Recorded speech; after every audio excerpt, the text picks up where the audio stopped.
बिस्मिल्लाहिर्रहमानिर्रहीम। अस्सलाम वालेकुम डियर स्टूडेंट्स। आज जो टॉपिक हम लोग पढ़ने जा रहे हैं वो एवोल्यूशन के चैप्टर से है, जो कि हम नया चैप्टर स्टार्ट कर रहे हैं। एवोल्यूशन के बारे में आप जानते हैं कि एवोल्यूशन जो है वो चेंज विद टाइम है। ऑर्गेनिजम्स के अंदर जो तब्दीली आई दुनिया में over the years, over millions billions of years जो तब्दीलियाँ आई वो एवोल्यूशन कहलाता है। उसका पहला टॉपिक जो हम लोग पढ़ने जा रहे हैं वो है जी evolution from prokaryotes to eukaryotes. ठीक है। दुनिया में ज़िंदगी का आगाज़ कैसे हुआ, इसके बारे में बात करने के हवाले से साइंटिस्ट ने बहुत सारे हाइपोथेसिस दिए, बहुत सारी बातें हुई कि किस तरह से प्रोकैरियोट्स से यूकैरियोट्स जो हैं वो बने, किस क्या क्या तब्दीलियाँ प्रोकैरियोट्स के अंदर आईं जो कि यूकैरियोट्स की दुनिया में आने की वजह बनी या दुनिया में बनने की वजह बनी। इसमें एक बात यह है कि जो दुनिया में ज़िंदगी का आगाज़ हुआ था वो ओशन से हुआ था, और ओशन में भी जो हाइड्रोथर्मल वेंट्स हैं, यानी कि जो पानी के गर्म पानी के चश्मे, उनमें ज़िंदगी का आगाज़ हुआ। और उनके बारे में ये भी कहा जाता है जो पहला ऑर्गेनिज्म दुनिया में आया था वो आर्चोबैक्टीरिया थे।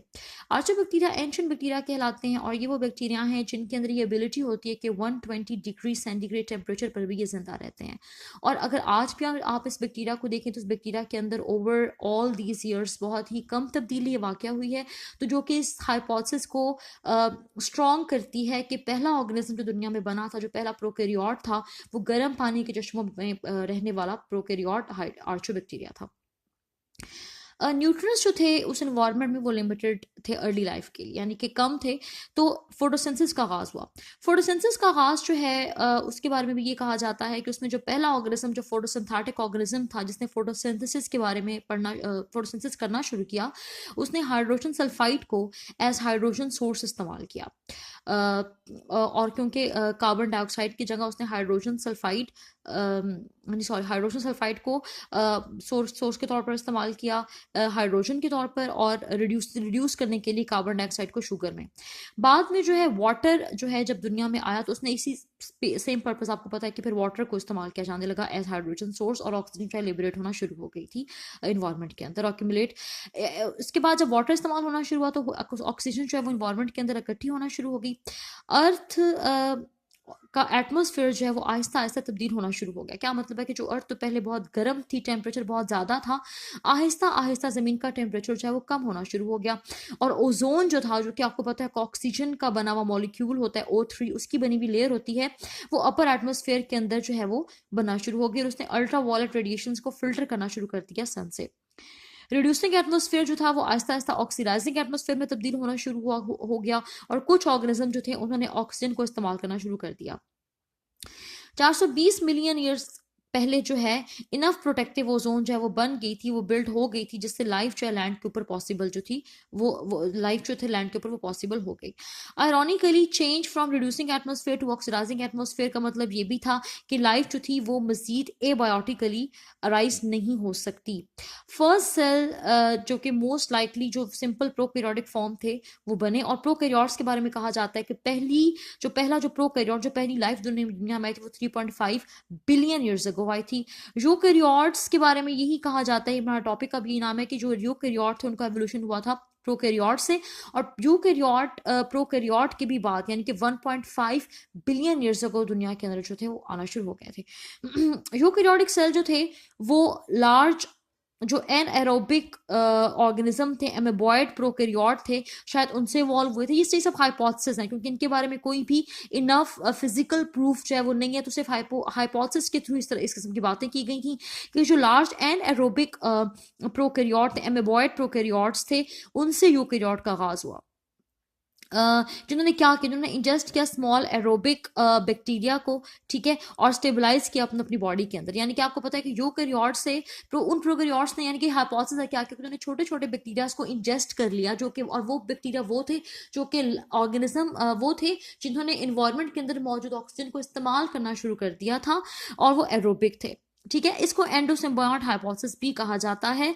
और डाइजेस्ट करने की बजाय, क्योंकि उन्होंने डाइजेस्ट करने की बजाय उनको इंजेस्ट करने के बाद अपनी बॉडी के अंदर ही स्टेबलाइज कर लिया था।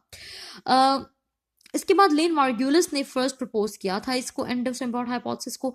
इस हाइपोथेसिस के मुताबिक एरोबिक बैक्टीरिया तुझे डेवलप कर गए इनटू माइटोकॉन्ड्रिया, ठीक है, यानी कि आपको पता है कि माइटोकॉन्ड्रिया जो है वो सेलुलर रेस्पिरेशन की साइट होता है इन द सेल। तो ये कहा जाता है कि उन एरोबिक बैक्टीरिया को, जो कि छोटे छोटे बैक्टीरिया जिनको उन प्रोकैरियोट्स ने इंजेस्ट किया, वो बैक्टीरिया बॉडी के अंदर जाकर माइटोकॉन्ड्रिया में तब्दील हो गए। ठीक है, और बाद में वही एरोबिक रेस्पिरेशन की साइट्स बन गई, और ज्यादा जो एनर्जी यूकैरियोटिक सेल की थी, आपको पता है वो माइटोकॉन्ड्रिया के अंदर होने वाली जो सेलुलर रेस्पिरेशन है उसके थ्रू जो है वो जनरेट होती है। प्रोसेस जो था, इसकी जो पोजेशन जो थी, दीज माइटोकॉन्ड्रिया जो थी लाइक एंडोसिम्बायोन थी। ठीक है, यानी कि सिम्बायोसिस हो गया, वो उन्होंने मिलकर उसके अंदर रहना शुरू कर दिया inside the body of the prokaryotes. ठीक है, और एरोबिक रेस्पिरेशन का जो एडवांटेज था वो होस्ट कोश के जरिए जो है वो मिलना शुरू हो गया। ठीक है जी। फ्लैजेला जो विप लाइक स्ट्रक्चर आपको पता है यूकैरियोटिक सेल्स के अंदर होता है, वो प्रोकैरियोटिक जो स्पाइरल शेप बैक्टीरिया है, ये भी आप बहुत सारे स्पाइरल शेप बैक्टीरिया को इंजेस्ट करने से फ्लैजेला बन गए, जो कि आपको पता है स्पायरोचीट्स होते हैं, स्पाइरल शेप बैक्टीरिया होते हैं, उनको खाने से जो है वो फ्लैजेला की जो है वो फॉर्मेशन हो गई। तो इस तरह से कहने का मकसद है कि ये एक हाइपोथेसिस है, एंडोसिम्बायोट हाइपोथेसिस, जिसकी वजह से जो है इस तरह से बैक्टीरिया जो थे उनके अंदर जाने से एक प्रोकैरियोट के यूकैरियोटिक सेल बना। एक और हाइपोथेसिस ये है कि यूकैरियोटिक सेल जो है ये मेम्ब्रेन की इन्वेजिनेशन से बना था। क्या मतलब है कि इसकी अपनी जो सेल मेम्ब्रेन वो इनवर्ट फोल्ड करके उसके अंदर मेम्ब्रेन बाउंडेड ऑर्गेनेल बनाने के जो है वो मेम्ब्रेन बाउंडेड ऑर्गेनेल है, तो उसके अंदर बन गया, जैसे कि माइटोकॉन्ड्रिया, न्यूक्लियस है, क्लोरोप्लास्ट है। लेकिन ये तमाम के तमाम क्या हाइपोथेसिस हैं, एग्जैक्ट मैकेनिज्म ऑफ जो भी है एवोल्यूशन का यूकैरियोट का या प्रोकैरियोट का, लेकिन ये कहना बिल्कुल गलत नहीं है कि यूकैरियोट्स के दुनिया में आने से एक ड्रामेटिक इंक्रीज हुआ था वैरायटी ऑफ लाइफ में, कि दुनिया में जितने भी ऑर्गेनिज्म हैं उनमें बहुत ज़्यादा वैरायटी आना शुरू हो गई पहले यूकैरियोटिक सेल की दुनिया में बनने से। ठीक है, तो ये हमारे पास हाइपोथेसिस है। अगर आप ये नीचे डायग्राम्स को देखें, हम थोड़ा सा डायग्राम्स को देख लेते हैं। तो डायग्राम्स को अगर आप देखें तो भी आपको ये बात क्लियर होगी कि ये दो उन्होंने हाइपोथेसिस दी हैं जी। एक तो जी प्रोकैरियोटिक सेल है, इसने एरोबिक बैक्टीरिया को इंजेस्ट किया। ठीक है, स्पायरोशीट, तो इससे क्या बने, इसके अंदर ये बन गए माइटोकॉन्ड्रिया बन गए। उसके बाद इस बैक्टीरिया ने किसको इंजेस्ट किया, स्पायरोशीट्स को इंजेस्ट किया। तो स्पायरोशीट्स को इंजेस्ट करने से ये फ्लैजेला बन गया। उसके बाद साइनोबैक्टीरिया को जब इंजेस्ट किया तो साइनोबैक्टीरिया ने वही जो है वो क्लोरोप्लास्ट बना दिया।